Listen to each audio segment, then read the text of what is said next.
Assalamu alaikum.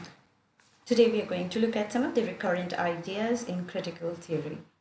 In our previous lectures and videos, we've seen quite a bit about literary theorizing from Aristotle to F.R. Lewis, little bit about the background of liberal humanism, and some of the underlying themes that you get to see in terms of all the literature produced during the time and the liberal humanist approaches. And all of these would finally culminate in the understanding of a certain a theoretical approach of the later time. Now we get to look at the recurrent ideas, some of the recurrent ideas in critical theory. See, these approaches, though they may seem kind of, unique, they still have their own separate traditions and histories, and form what might be regarded as a common bedrock.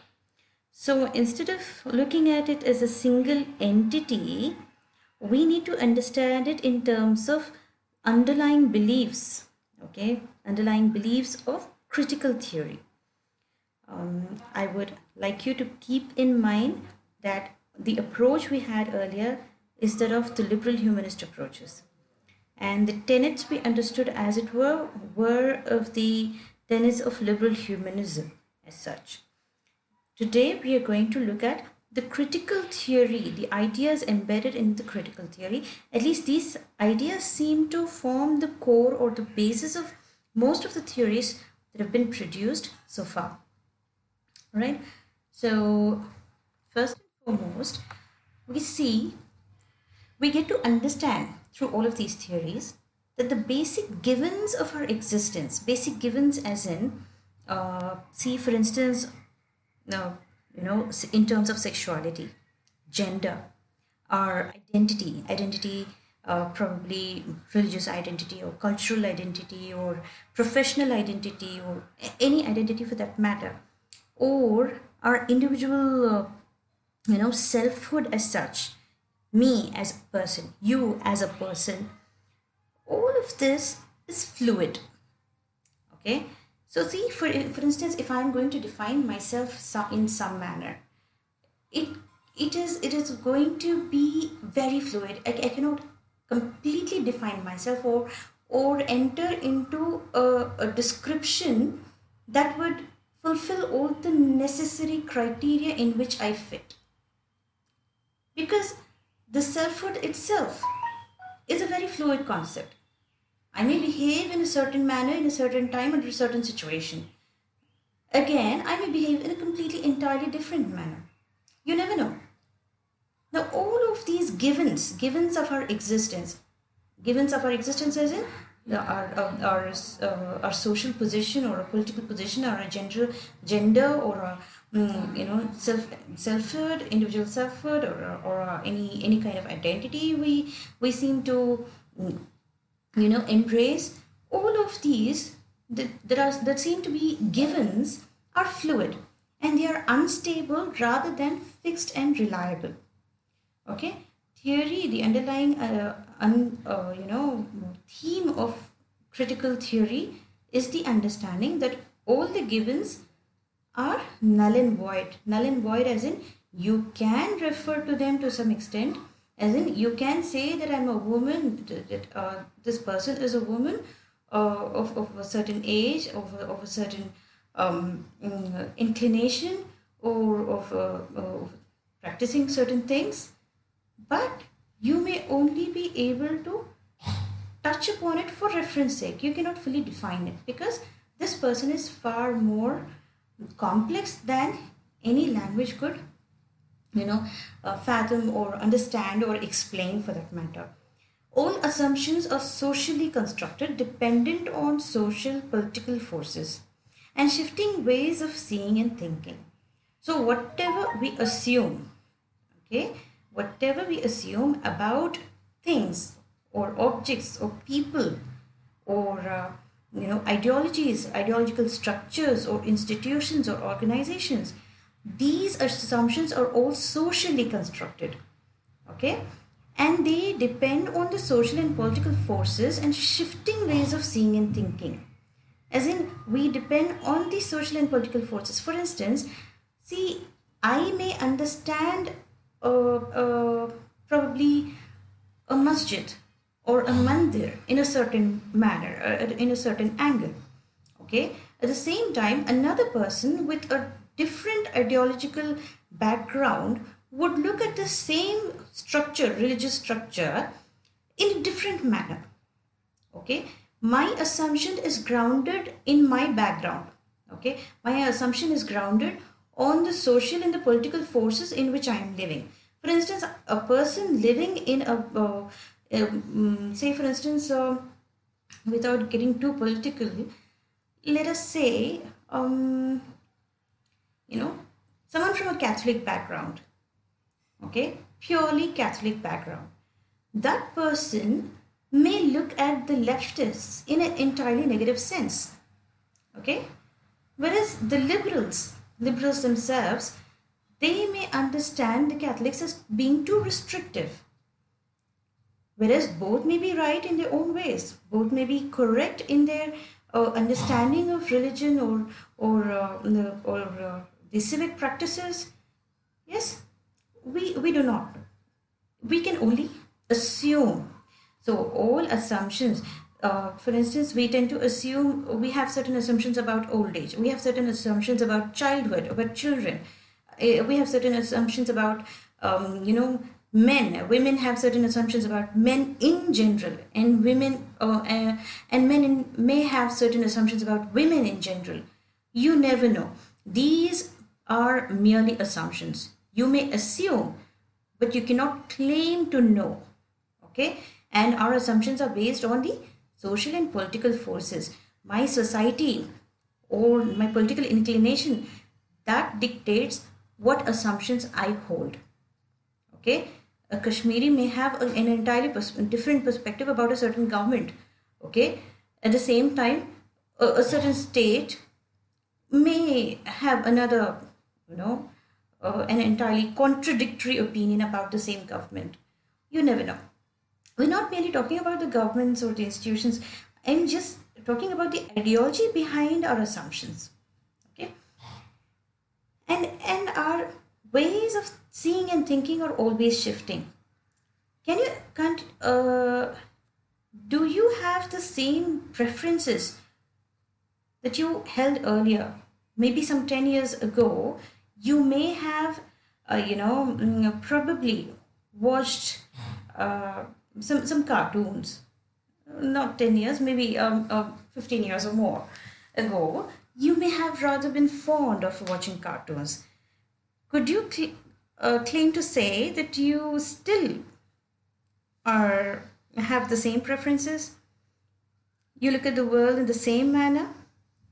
The way we see everything, including the people around us, it keeps shifting, it keeps changing with our experiences with them. All right? So, what happens is contingent categories are created.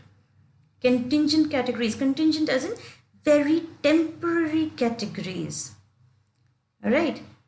Today you may have one best friend, and tomorrow you may have another best friend, and it is quite possible, but the day after you may not have any friend, and the same best friends may seem like enemies to you. You never know.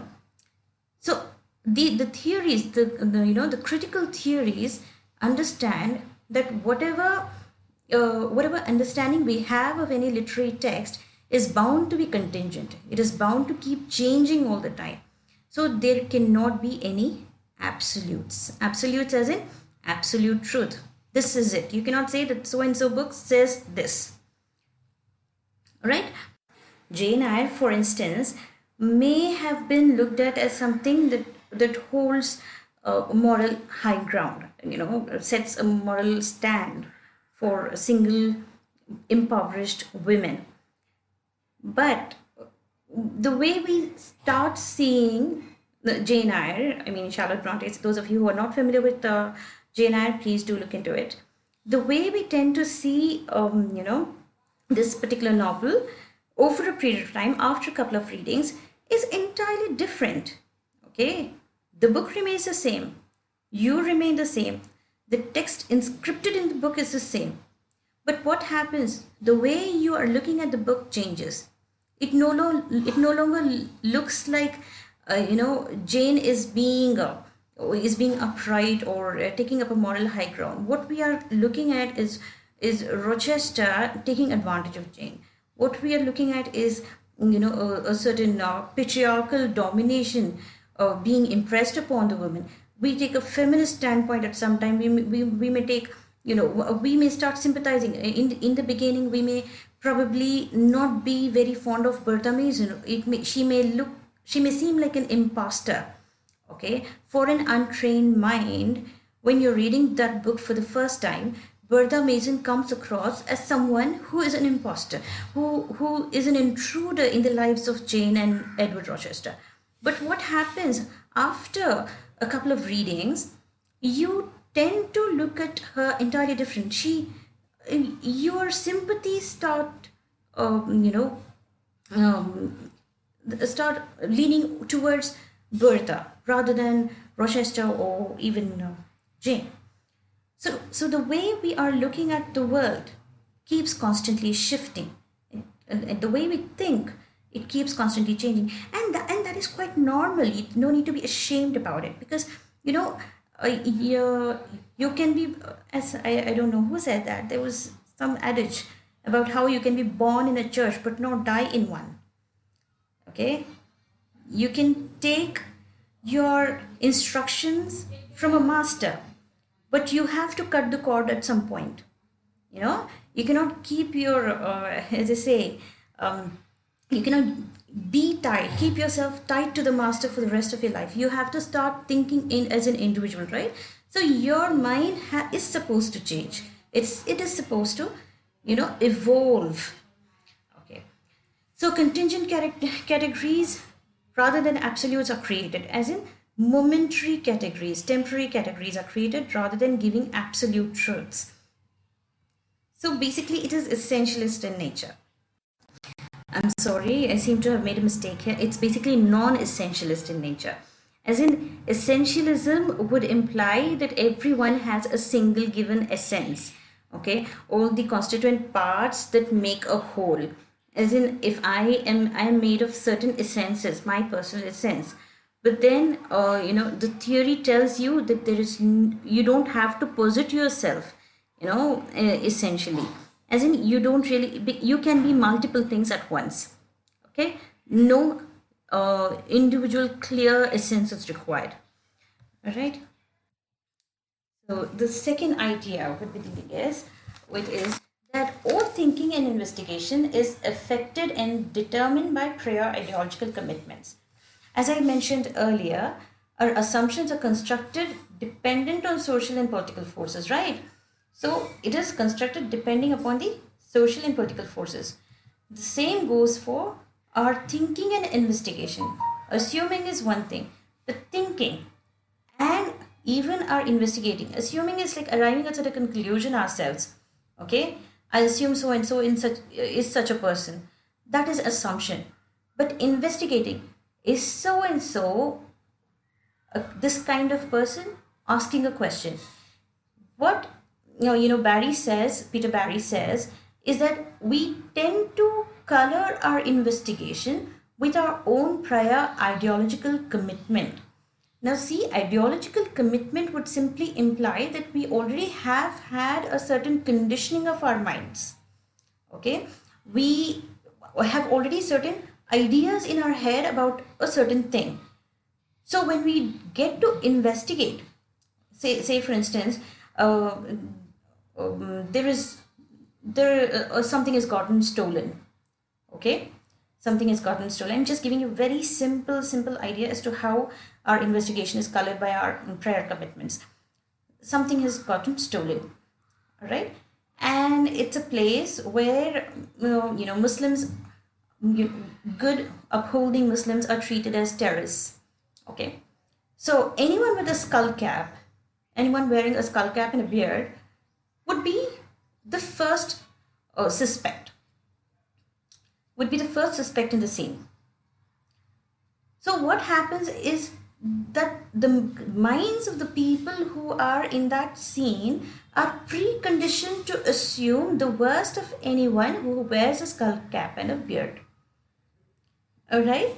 So this is a very simple and an extreme condition. Nevertheless, it's quite often true. You have to agree with that. But my point is, at least Peter Barry is trying to make a point here, saying that the theory, all the theoretical theories, they show that all thinking and investigation is already affected. So no matter what approach what approach the theorist takes from the beginning, his mind is already set to some extent. So he would be viewing that particular text in his own perspective. He wouldn't be open to exploring other options. All right? I hope you understood the point better. And so disinterested inquiry is untenable. Disinterested here would be unprejudiced, unbiased. Okay? Please don't confuse it with uninterested. Okay? When we speak of disinterested, generally here it would mean being unbiased, judicious. So judicious inquiry is untenable. It is not going to work. All right? So what happens that if we deny the influence of our presuppositions, say for instance, I'm saying, no, I'm not colored by any personal prejudice. I'm not influenced that easily. There are very few people who don't let their own ideological commitments come in the way of their thinking or their assumptions or their, or reasoning. But what happens? We generally tend to believe that we tend to say that, okay, I am impartial. If we tell that, if a theorist says that we are not influenced by any presuppositions, the theorist would be misleadingly presenting his theoretical positioning. Okay? The theoretician would be misleading the people into making them believe that his theoretical position is common sense and absolute, which is so not the case. It is not quite possible. Say, for instance, I may explain a certain thing to you in a certain manner, but it need not be the only conclusion that could be derived from, that text. You get my point? It is not possible to say, if I told you that I am not colored by my preferences, I don't have any preconceived notions, I don't have any presuppositions as such, I would be telling, the implication would be really grave. What it would mean is that I am giving you my understanding of a text and trying to make you believe that what I am saying is the absolute truth.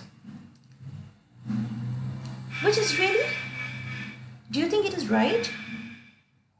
No. I am giving you my version of the text. Okay? The text has not just one truth but plenty of truths. All right. So if I tell you that I know what I'm telling you, the understanding I'm giving you of the text alone is true, that would be wrong. Okay, it would be injudicious to you as well as me and to the text in particular. Hence the risk of relativism, as in everything is relative. Relativism, everything could be understood relatively. Okay, so when we say that so and so poetry, so and so novel says this, it is not absolute. It may say many other things. So it may say one thing, at the same time it could mean may even present an opposing idea. So it is all relative. So we are risking relativism here, which sort of takes the wind out of the argument. There is no scope for argument further. All right. See, for instance, two people, they are fighting about something. One looks at, say for instance, there is a bird. Okay, there is a bird flying in the sky, and I say that it is crow, and another person says it's an eagle. Okay, so to my vision, It could be both crow or an eagle because it is quite far. It is quite distant, at a great distance from where we are standing. Okay. So my assumption is that eagles do not inhabit the place. They do not come near the place at all. And that person's assumption is that he believes that he has been looking at eagles from his childhood, and obviously he believes that it is an eagle. He knows an eagle when he sees one. All right. And then he tries to prove his point, I try to prove my point, but then ultimately I have to understand, relatively speaking, that yes, I may be wrong in that case, because there is a possibility that since it is quite far and since that person is more accustomed to looking at it, yes, it could be an eagle. But still, I have this underlying, belief that it could be a crow as well. So everything has to be seen relatively. Only could be seen relatively. But when I come to this conclusion, that's relatively speaking, okay, relatively speaking, it could be an eagle. What I am doing is, I am taking the wind out of my own argument. I'm not letting the argument grow further. Well, in a normal case, as in our day-to-day interaction, it is quite a good thing. Avoiding arguments is a good thing. Where it is not necessary per se. I'm not saying that all arguments are bad, but still, when it comes to theory, when it comes to understanding literature, arguments are the source, is a source that brings in more and richer understanding of text, more better understanding of text. Okay, so arguments are necessary, hence we risk relativism. Relativism here could be seen in a negative concept. Now, the third idea that seems to underlie the form of bedrock, form the bedrock of most critical theory, is that language itself conditions, limits, and predetermines what we see. See, for those of you who are not accustomed to it, it might be an entirely new idea. But try to see how we look at the world. We see certain things.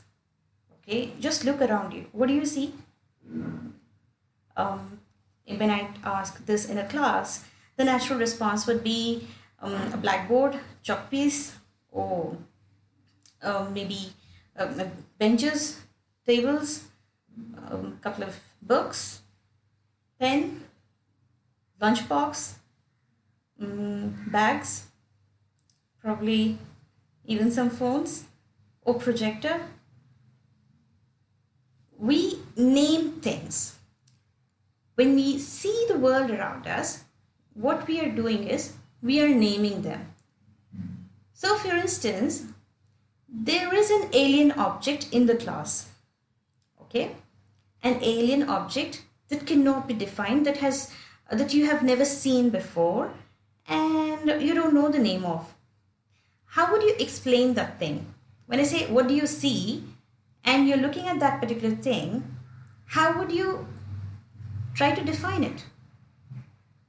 Maybe you'd use words or adjectives to indicate whether it is small or large, or you would use the names of some color to indicate what color it is, or you would say, you would probably use some words that resemble that particular object, like if it's an animal or an insect or something, or you would use some names of a gadget, probably if it resembles a gadget.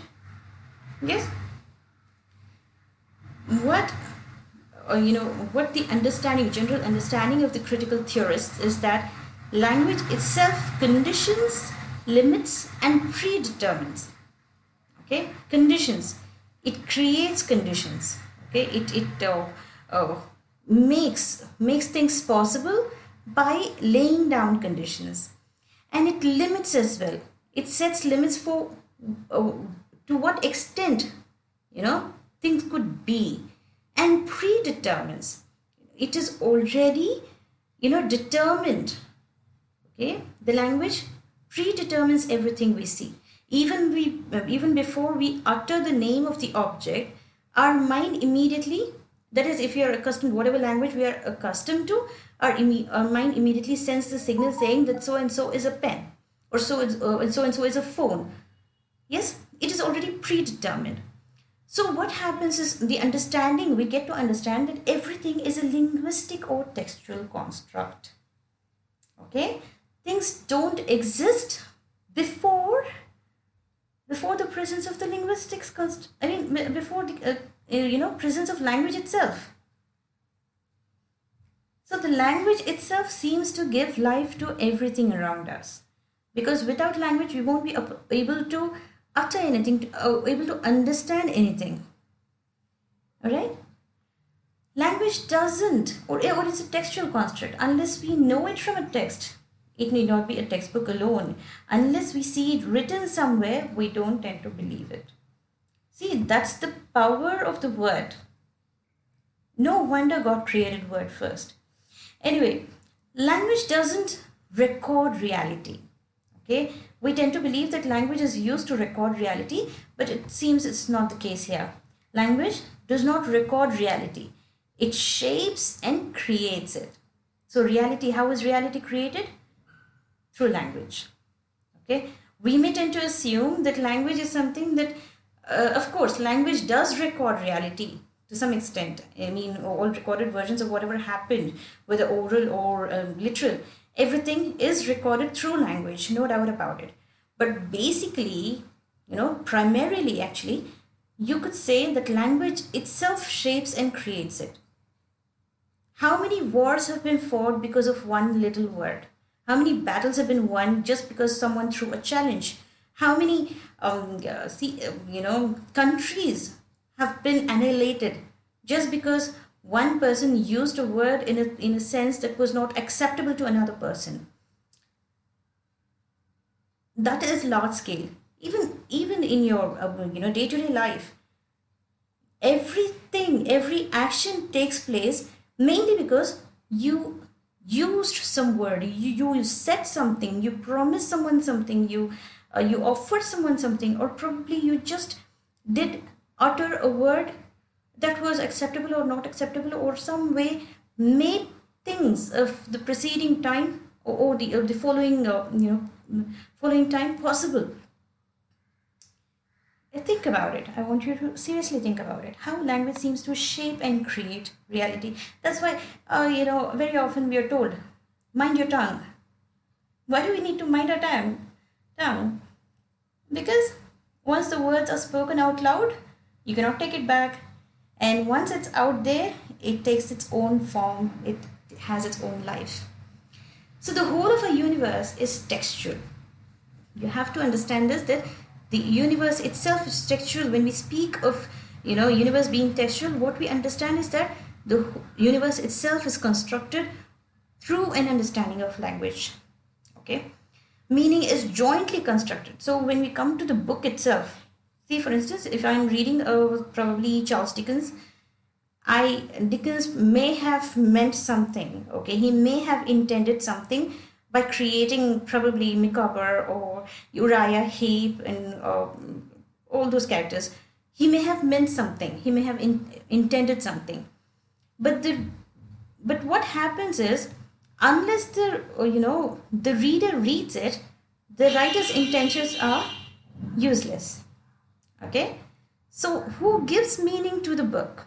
Who gives meaning to all those books written by all those writers? The reader himself, right? So the meaning is not only intended by the writer, but is also given life by the reader. So it is jointly constructed. Okay, meaning is jointly constructed. The text requires the reader to give meaning to it. Okay, so the text cannot exist in vacuum. A writer cannot just simply write a text and call it a great work or even a work in itself, unless it is read by someone, unless it has an impact on even one single individual. The text is useless. Okay, so the text finds meaning in the minds of the reader.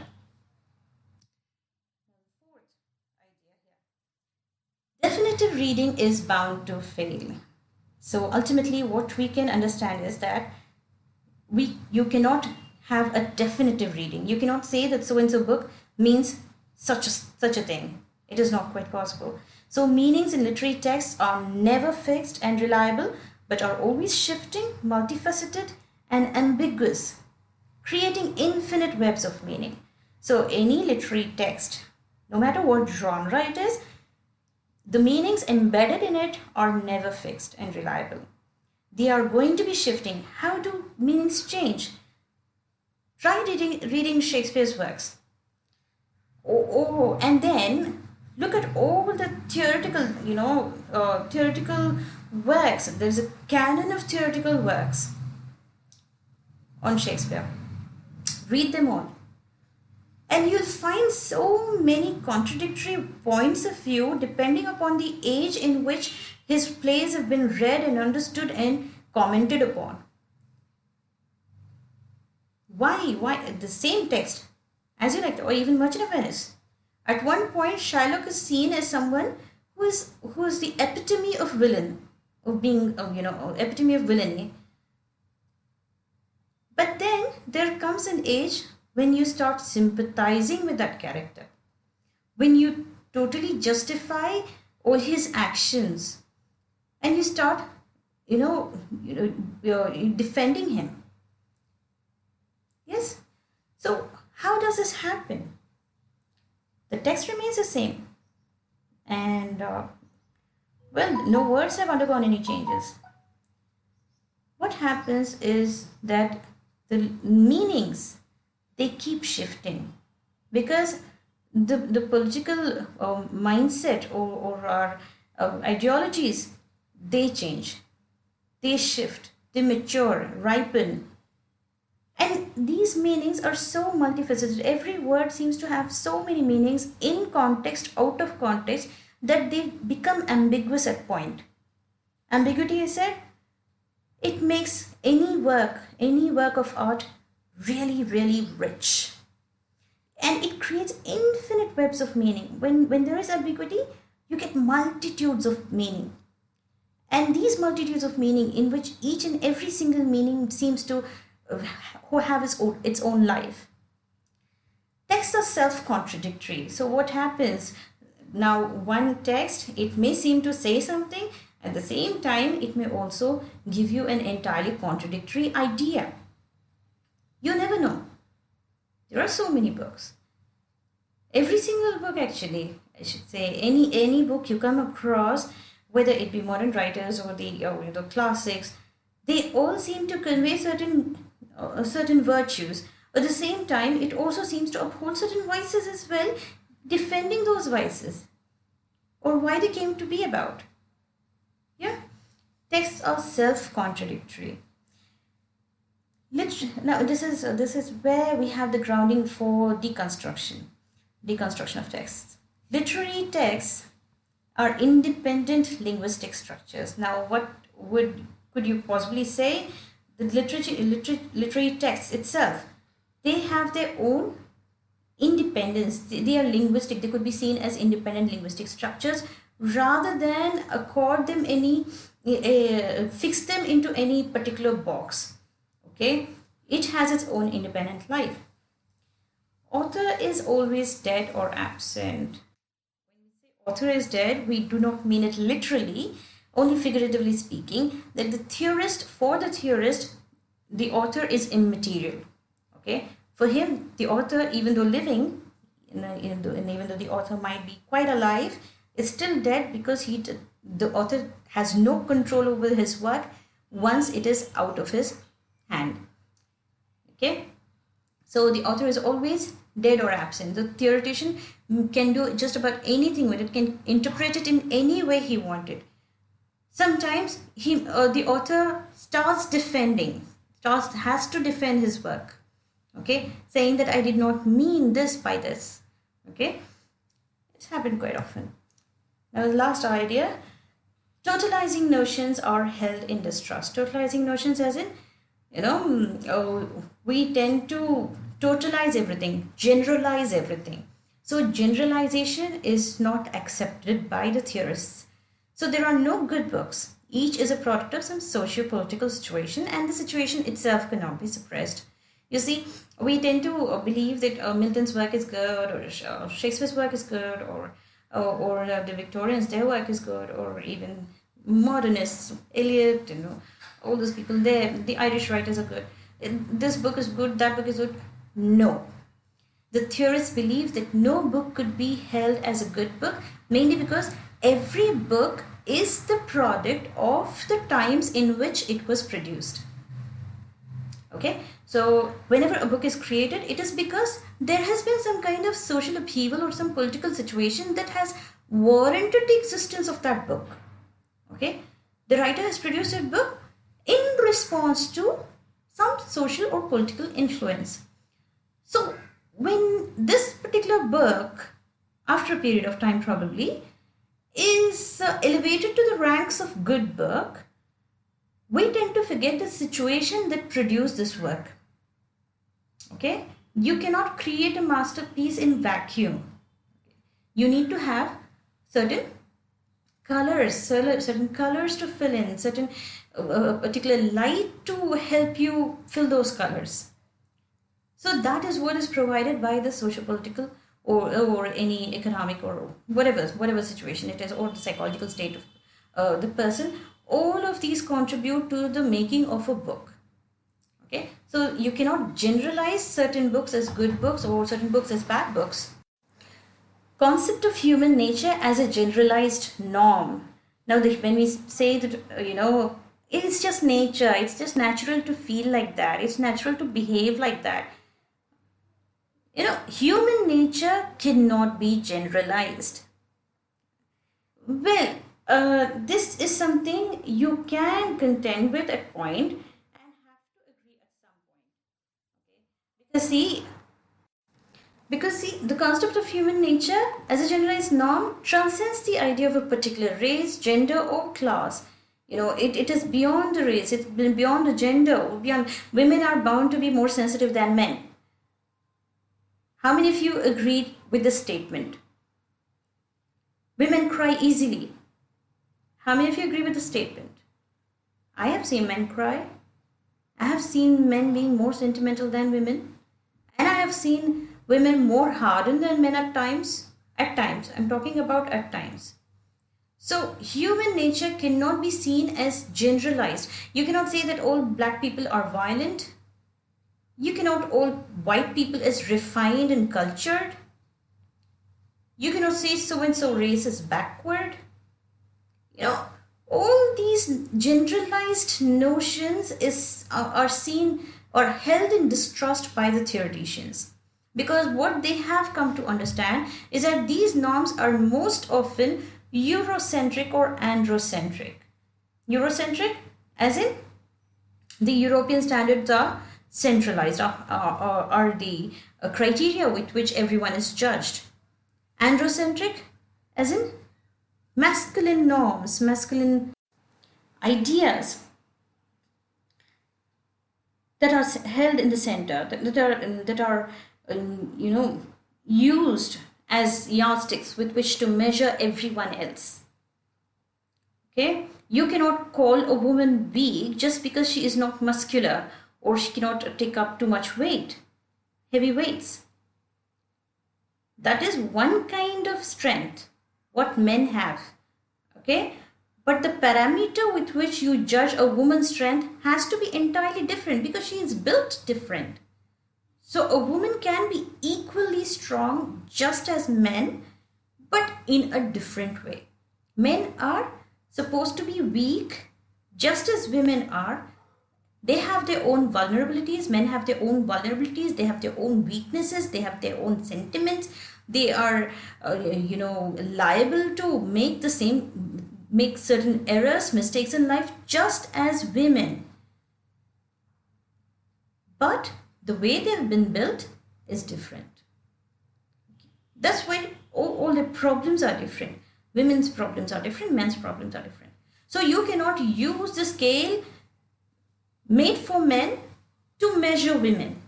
You cannot use the scale meant for women to measure men. So androcentric approach is also held in distress. These norms are most often Eurocentric or androcentric and is likely to marginalize and denigrate. Marginalize as in pushing people to the margins. What is a margin? The corners. We don't look into the corners, right? The main content is in the middle. So when you say that people are marginalized, what we are saying is certain people whom we think beneath our understanding or approach, they are pushed to the margins, and these people, we take up the main space, the middle space, the central space, the central position. So from the Eurocentric perspective, all whites are good, the rest of them have to live in the margins. Because the rest of us, the non-Europeans, the Asians, all of us, what are we? We are living in the margins. We don't have the same kind of standards, we don't have the same kind of education, we don't have the same kind of background, and we are lesser. And to denigrate, to degrade, okay? So when we are using these kind of norms, Eurocentric, okay, people are much more aware of these liabilities, so they no longer tend to judge in this manner anymore. But the general approach, if you see the previous works, or at times even today's work as well, it is quite Eurocentric or androcentric.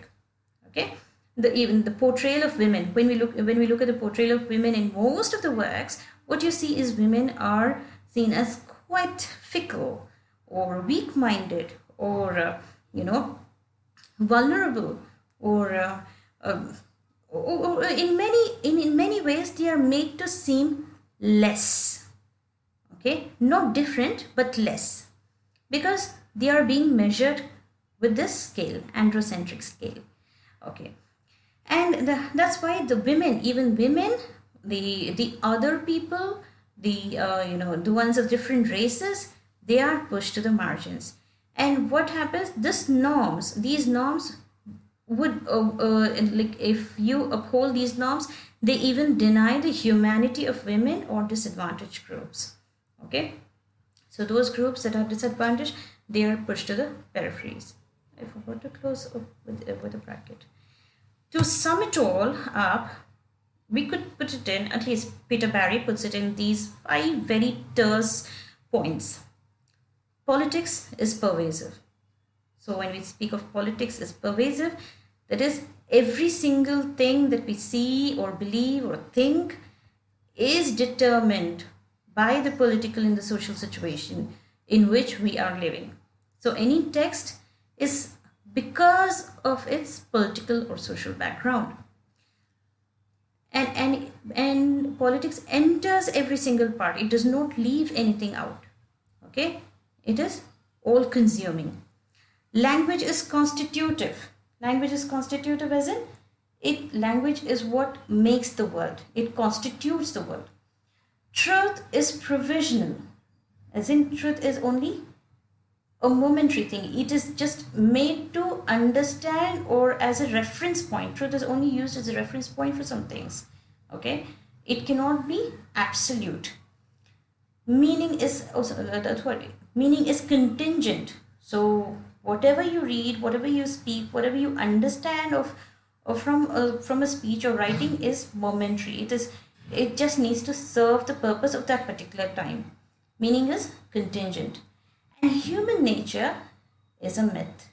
So there is no such thing as human nature or natural, as they say. Okay? Because it is all false. It is all a myth created by people to lull you into the assumptions that to exert their own superiority. So there is no such thing as human nature. Every individual is different, and they have their own essences, and these essences cannot be, I guess, tightened and put into one single compartment. They cannot be compartmentalized or even described. Human nature is beyond it. Okay, this is all for today. Hopefully in the next video we'll start with structuralism. Thank you so much. Stay safe, be happy. Jazakallahu khair. Assalamu alaikum.